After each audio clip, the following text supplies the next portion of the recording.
C'est parti donc Asma pour le débat du jour. Les NFT sont-ils en phase de révolutionner le monde de l'art? Alors avant de répondre à cette question, Bocha, je vous propose de définir ce dont on parle. Qu'est-ce que les NFT? Les non-fungible tokens, en français les jetons non fongibles? Eh bien pour faire simple, il s'agit de jetons virtuels qui permettent de mettre aux enchères des œuvres musicales, des œuvres d'art ou même parfois de simples tweets. Avec les NFT, il se trouve que toute création virtuelle peut désormais facilement faire l'objet de transactions commerciales, des transactions qui se font en crypto-monnaie. D'ailleurs, l'artiste américain Mike Winkelmann, alias Beeple, est devenu l'un des 3 artistes vivants les plus cotés au monde, une de ses œuvres NFT ayant été vendue au prix record de 69 millions de dollars. Mais le vrai plus, c'est qu'avec les NFT, l'artiste touche des royalties à chaque revente de son œuvre. Et ça, c'est vraiment nouveau sur le marché de l'art. Autre avantage, si je puis dire, les NFT donnent plus d'autonomie aux artistes qui ne dépendent plus des galeries ou des maisons de vente aux enchères pour vendre leurs œuvres. Tout cela n'est sans doute pas sans impact sur les protagonistes du marché. Comment les NFT vont radicalement changer le monde de l'art et de la culture en général? On tente d'y voir un peu plus clair avec notre invité Tamoud Mellouk, fondateur de Dark Side Gallery, une galerie dédiée à l'art urbain et l'art digital sous forme de NFT. Tamoud Mellouk, bonjour et bienvenue. Bonjour.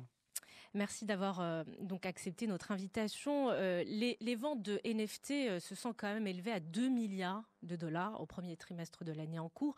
Comment expliquer cette effervescence? Et puis, ce marché est-il encore un marché de niche ou bien ça commence à se démocratiser? Alors, c'est 2 milliards et c'est en constante évolution.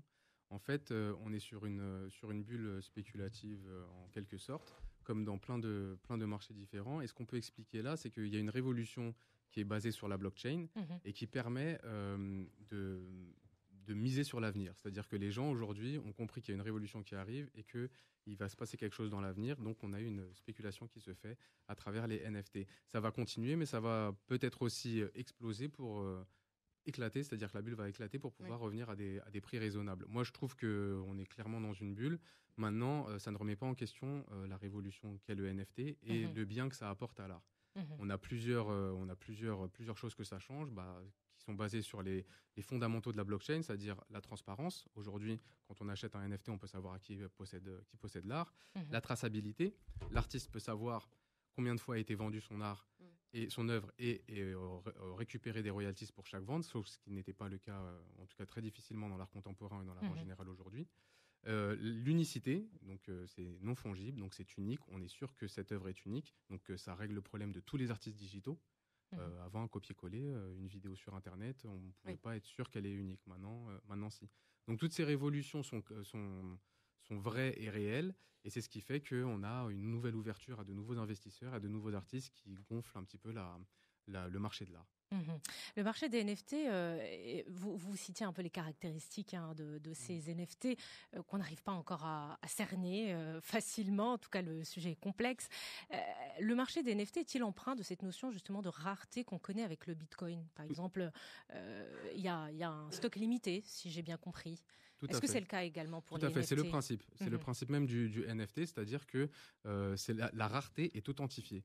En fait, pour faire simple, un jeton, quand on dit token pour que les gens comprennent, c'est comme un ticket de bus, une place de cinéma, un bon de réduction, c'est un ticket qui vous donne droit à quelque chose, un droit de propriété, un droit de vote pour une carte électorale, c'est la même chose, sauf que c'est numérique et que c'est dans la blockchain. La blockchain, qu'est-ce que c'est? C'est un grand registre où sont notées les informations et c'est inviolable.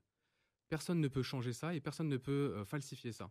Donc, quand vous avez un NFT, vous avez un certificat que une chose, dans le monde réel ou dans le monde numérique, est authentique et unique, donc rare. Et vous êtes sûr que cette chose est rare. Donc forcément, c'est plus rassurant pour un investisseur de l'acheter parce il sait qu'il a un certificat. C'est pas simplement un certificat comme dans une galerie normale ou une signature d'un artiste derrière une œuvre, authentifié par, on va dire, une institution d'experts. Non, c'est certifié dans la blockchain et personne ne pourra vous enlever ce droit. Alors c'est unique, c'est certifié justement dans la blockchain, vous le possédez mais tout le monde peut le voir. Exactement, c'est transparent, tout le monde peut le voir, tout le monde peut en profiter et l'artiste garde le droit, le droit intellectuel de son œuvre. Mais vous êtes le propriétaire et vous avez le droit de le vendre et de le vendre ou de le garder. Avec nous ce matin, en studio, Tamoud Mellouk, vous êtes fondateur de Dark Side Gallery, galerie dédiée à l'art urbain, l'art digital sous forme de NFT. Nous parlons justement de ces fameux NFT sujet vaste, assez complexe. On tente d'y voir un peu plus clair ce matin avec vous donc, mais aussi avec nos chroniqueurs. Rachid Echachi pour commencer pour notre invité. Bonjour.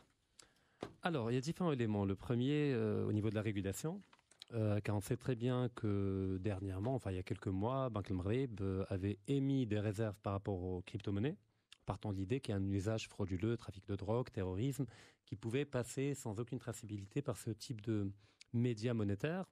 Et que là, on a affaire également à la même logique de blockchain, comme vous l'avez expliqué, et le passage par les crypto-monnaies est obligé pour pouvoir acheter ou vendre. Tout à fait. Mais le problème, c'est qu'on est dans une zone grise, c'est qu'on ne peut pas dire que c'est illégal et on ne peut pas dire que c'est légal. Tout à fait. Donc, y a-t-il des efforts au niveau de la communauté d'artistes et d'hommes d'affaires intéressés par les NFT afin d'interpeller le pouvoir législatif, afin de légiférer et d'autoriser, dans un cadre légal, un moyen de gagner de l'argent, de faire entrer des devises, de pouvoir vivre de son art et de son œuvre? Ça, c'est le premier élément. Le deuxième élément, une question plutôt technique par rapport à ce que vous disiez, c'est que effectivement, si j'achète une œuvre certifiée par un code unique, tout le monde peut la voir.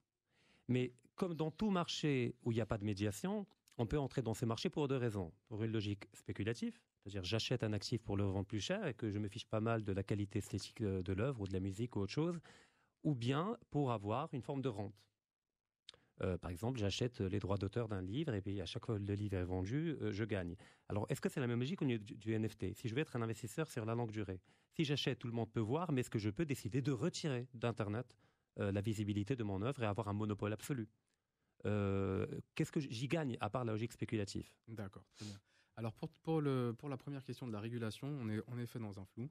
Et ce n'est pas les NFT qui vont pousser les législateurs à faire quelque chose, c'est carrément le monde des crypto-monnaies, car on est dans un monde mondialisé. Il y a beaucoup de régulateurs, d'ailleurs la SEC aux États-Unis qui est en train de se pencher sur le problème. On a les plus grandes banques du monde qui sont en train d'être impliquées dans les crypto-monnaies. On a des énormes sociétés qui investissent et qui sauvent leur cash en Bitcoin. Donc ça va arriver, mais plus par le biais du système monétaire que représente le Bitcoin. Le NFT, en fait, c'est quelque chose qui existait avant d'ailleurs et qui n'est juste une certification qui utilise une technologie, si vous voulez. Donc je ne pense pas que c'est ça qui va pousser à la régulation. Maintenant, pour ce qui est de l'investisseur, quand on achète une œuvre dans le monde réel, avant l'arrivée des NFT, on avait les mêmes possibilités. C'est-à-dire, on peut cacher l'œuvre chez moi et cacher l'œuvre. Personne ne sait où est l'œuvre. Ça, maintenant, ce n'est plus le cas. Avec la transparence, on est sûr que cette œuvre-là, grâce à cette adresse, elle est rattachée à un wallet, à une adresse, donc à cette personne. Maintenant, est-ce qu'on peut la voir ou pas la voir?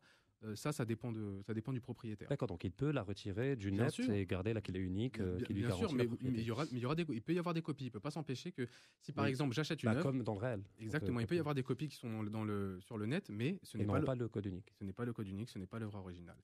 Maintenant, pour investir, si vous voulez investir, vous pouvez acheter des NFT en vue que ça augmente plus tard. Donc c'est clairement une bulle spéculative, exactement qu'on peut avoir dans l'immobilier ou dans l'art contemporain. Donc ça, c'est des choses qui existent. Maintenant, qu'est-ce qui vous garantit que cet artiste, sa cote va monter? C'est les mêmes risques, en fait. On peut se casser les dents, comme on peut gagner. Exactement les mêmes risques. Et je dirais même que c'est encore plus risqué parce que c'est ouvert à tout le monde et il y a plein de gens qui ne sont pas éduqués et qui vont mettre l'épargne de leur vie dans un NFT sans avoir aucune garantie derrière. Donc il faut être très, très précautionneux avec ça.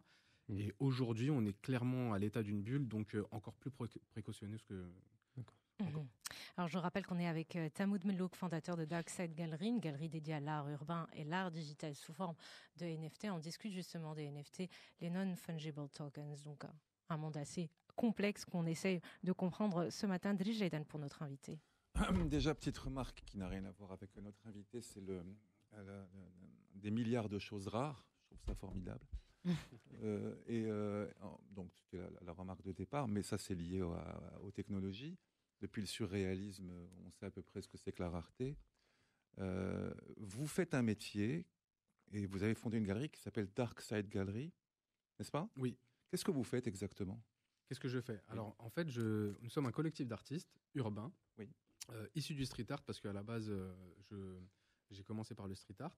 Et ce qu'on fait aujourd'hui, c'est s'intéresser sur la technologie NFT en vue de prévoir, si c'est légal et si on va pouvoir le faire, d'authentifier les œuvres de nos artistes, tout simplement à travers la blockchain, sans le faire de manière indépendante, tout en utilisant des plateformes qui existent et qui permettent à n'importe quel artiste dans le monde de pouvoir uploader une œuvre qui existe déjà et d'avoir derrière ce code authentique qui lui permet de vendre à la personne qui serait intéressée l'œuvre originale avec l'authenticité. Alors, est-ce que vous pouvez essayer d'expliquer dans des termes clairs ce que vous venez de dire avec un langage où la technologie prend une part extrêmement importante? Très simple. Alors, par exemple, moi je suis un néophyte, mais ça m'intéresse beaucoup.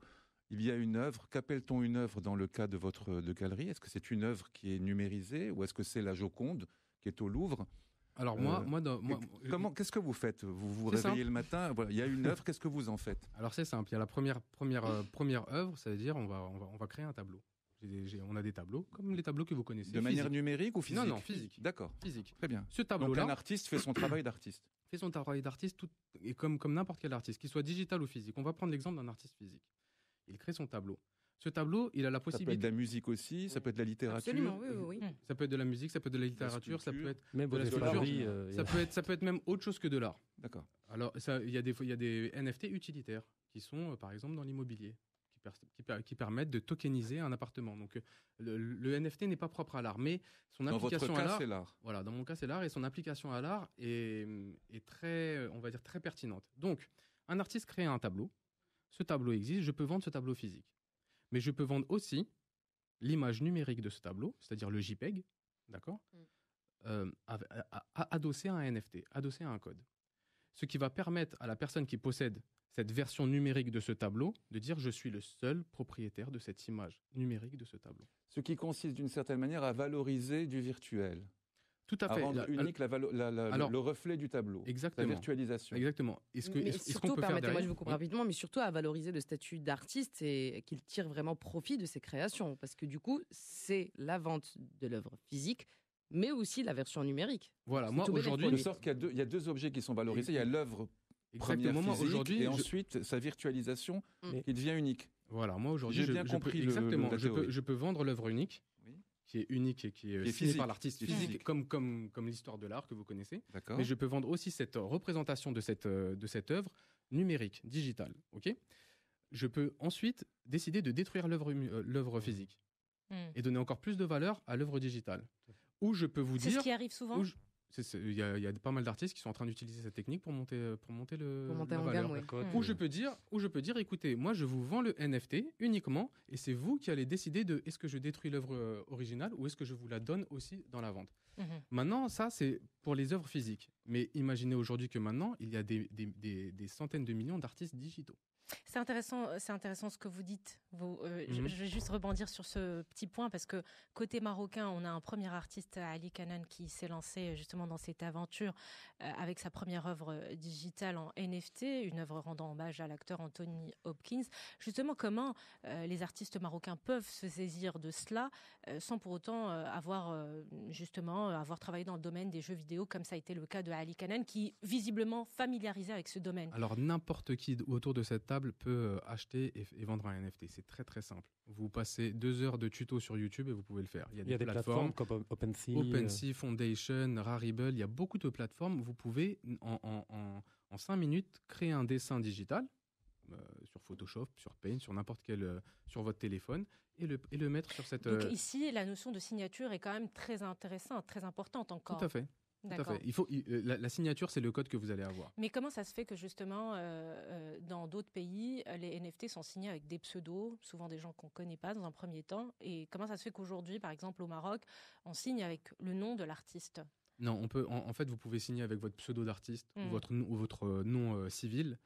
Mais votre wallet et votre NFT est rattaché à votre wallet. Votre wallet est forcément Portefeuille numérique. Ouais, portefeuille numérique est forcément sujet à KYC, c'est-à-dire Know Your Customer.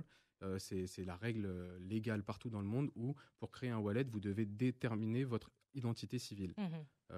Okay. Ce qui permet de faire le lien entre la personne physique et le pseudo.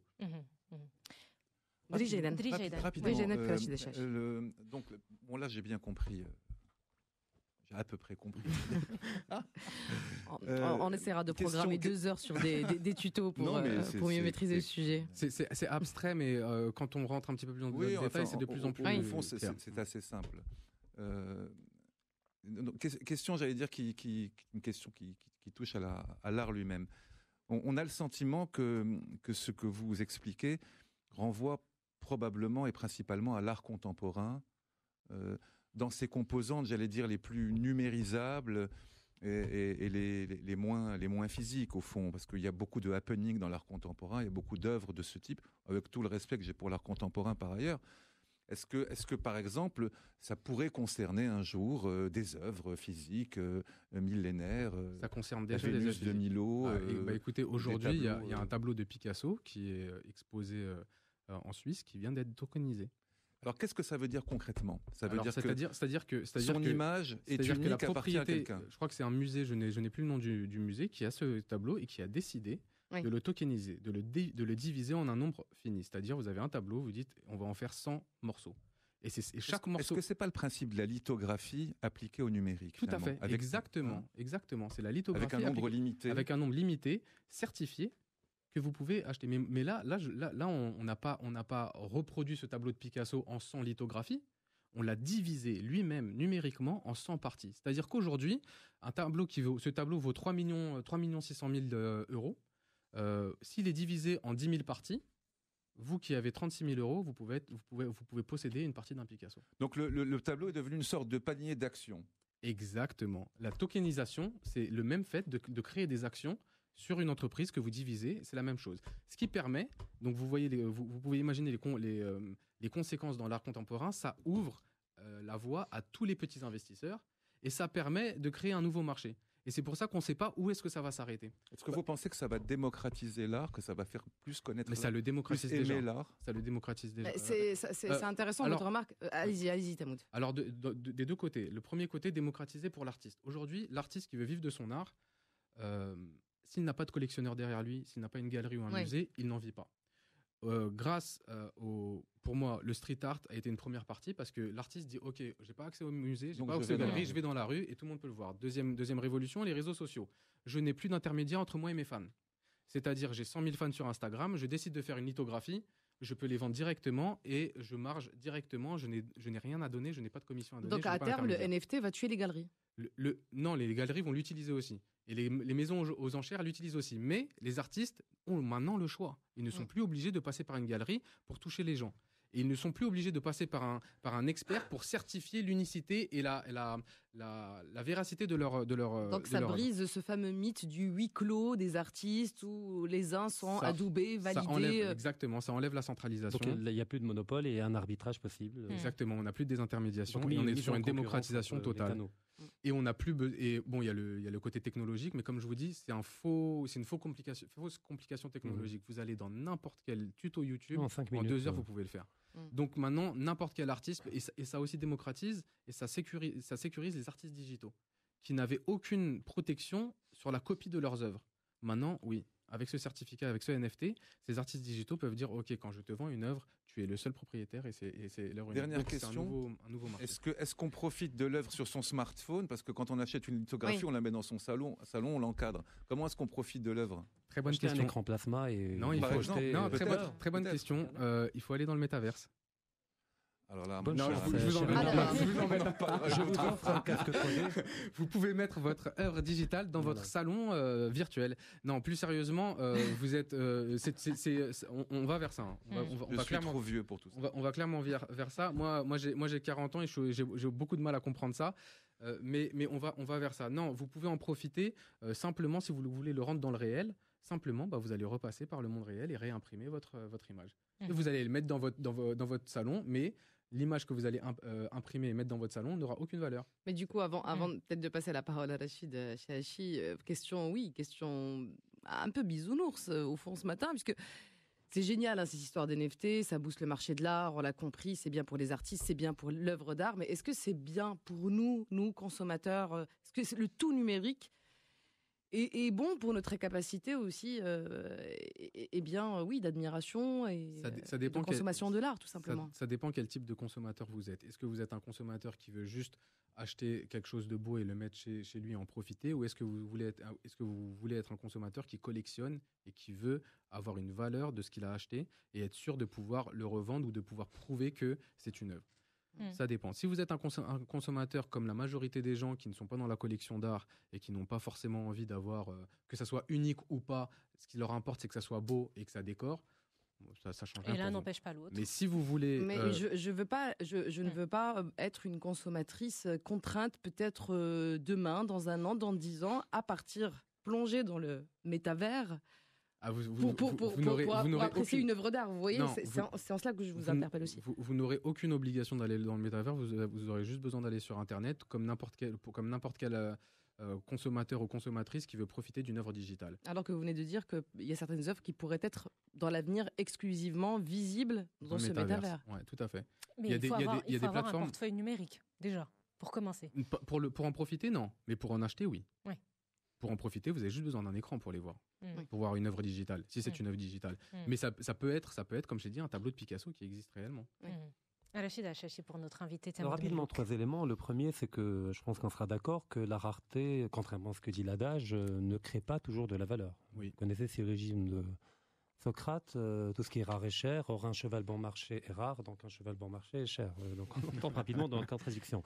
Donc, il faut également une charge esthétique, il faut une profondeur historique et il faut un substrat réel. D'où le fait, quand vous parliez de l'exemple de l'artiste physique, qui génère à partir de son œuvre par le blockchain un code unique à travers une réplique digitale, la réplique digitale puise sa valeur du fait qu'elle est adossée à une œuvre réelle. Tout à fait. Mais le problème, là où la logique s'inverse, c'est que vous avez dit également qu'en détruisant l'œuvre réelle, normalement, ça devrait s'évaporer au niveau digital, mais c'est au contraire, ça permet d'accroître la valeur de l'œuvre digitale, ce qui est un phénomène relativement nouveau. Oui. On n'a jamais vu, par exemple, un contrat sur de l'or prendre de la valeur en détruisant l'or. Tout à fait. D'ailleurs, il y a un clip vidéo justement d'une œuvre de Banksy en train de brûler qui a été vendue plus cher que l'œuvre de Banksy elle-même. Oui, tout à fait. Et là, le danger, c'est que comme on est dans une logique à l'échelle mondiale, technocratique, d'optimisation financière, néolibérale, qu'est-ce qui nous dit que demain, par exemple, le musée du Louvre, en raison de coupes budgétaires et parce qu'il faut générer de l'argent, on va détruire la Joconde afin de donner plus de valeur à sa réplique digitale. Rien nous protège de ça. Donc, il faut peut-être légiférer pour Tout à protéger fait, des tout à œuvres fait. qui font Mais partie du patrimoine afin de les protéger de cette logique de surcotation Tout à fait. totalement fictive. Moi déjà, le fait qu'une œuvre comme le Picasso ou comme Mona Lisa peut-être plus tard puisse être tokenisée, ça me gêne un peu. Oui, parce qu'il faut protéger l'œuvre physique. L'œuvre physique est toujours protégée, mais qu'on puisse la diviser, ça me plaît parce que ça donne accès aux gens qui n'ont pas 3 millions pour acheter la vraie œuvre, qui veulent en posséder une partie. C'est un côté positif, mais ça me gêne un petit peu par rapport de l'œuvre, en fait. actionnaire de l'œuvre, tout à fait. Et ça me gêne un peu parce que ça donne on est en train de se séparer du réel et en réalité on vit dans le réel, on est ancré dans le réel. C'est le même débat qu'on peut avoir autour du métaverse. Donc en effet, il faut légiférer et il faut absolument protéger le patrimoine. Parce que sinon on a un risque de migration intégrale de l'art vers le virtuel avec une logique d'autodafé à échelle planétaire où tous les artistes vont se mettre à détruire leur œuvre uniquement pour la surcoter. Et d'ailleurs, il y a un truc qu'on peut pas répliquer. On peut répliquer la dimension visuelle ou auditive d'une œuvre. Mais quand on voit un tableau, il y a quand même, on peut même caresser les coups de pinceau du peintre qui l'a peint il y a 4 siècles aux Pays-Bas. On peut voir les pigments, on peut sentir l'odeur, on voit la charge historique, tout ça on peut pas le répliquer. Moi je suis des gens qui pensent qu'on ne pourra jamais concurrencer le réel. On peut créer du métaverse, on peut faire du digital, mais on ne pourra jamais concurrencer le réel et le réel sera toujours la base qui permet au digital. Sans réel, il n'y a pas de digital, sans vraie vie, il n'y a pas de métaverse. C'est bien de le dire. Donc je ne suis pas inquiet par rapport à ça parce que je sais que nous sommes des êtres ancrés dans la réalité, des êtres dans le matériel. On ne pourra jamais enlever ça. Maintenant, il y a des dérives. Est-ce que les régulateurs vont faire le travail pour ? La technologie va tellement vite, elle va beaucoup plus vite que les décisions des législateurs. Donc on va voir où ça nous mène. Mais je pense vraiment qu'il ne faut pas s'inquiéter sur le patrimoine et les œuvres réelles parce que tout part de là. Tamoun Moulou, peut-être avant de conclure le débat, juste vous qui êtes sur le terrain, justement, qui travaillez pas mal sur cette question de NFT, est-ce que les Marocains s'intéressent au sujet, vous posent des questions, cherchent à investir ? Il y a déjà des artistes marocains qui ont créé des NFT et qui sont très bien sortis et qui ont très bien marketé leur NFT. Maintenant, est-ce qu'il y a des investisseurs au Maroc qui investissent là-dedans ? Je ne sais pas. Étant donné qu'il y a un flou juridique, je ne pense pas que c'est quelque chose sur lequel où il y a une communication, où il y a vraiment une transparence. Maintenant, moi, je ne suis pas du tout spécialisé dans l'investissement. Moi, j'accompagne les artistes. Ma mission, c'est de permettre aux artistes de vivre de leur art. Et je fais en sorte qu'on puisse prendre la marche et on puisse tirer le maximum de cette nouvelle technologie qui permet à certains artistes, enfin, de pouvoir gagner leur vie peut-être de manière plus démocrate et plus égale qu'avant. C'est ça qui me passionne dans les NFT. C'est que ça permet aux artistes de tirer leur épingle du jeu et de faire respecter leur art et de le valoriser mieux qu'avant. Et c'est pour ça que c'est une technologie qui me passionne et que j'aimerais qu'elle soit utilisée par le maximum d'artistes. Et vous nous en avez parlé ce matin avec beaucoup de passion, Samoud Medlouk. Merci pour vos questions, c'est très intéressant. Merci à vous d'avoir accepté notre invitation. Samoud Medlouk, je rappelle que vous êtes fondateur de Darkside Gallery, galerie dédiée à la rue.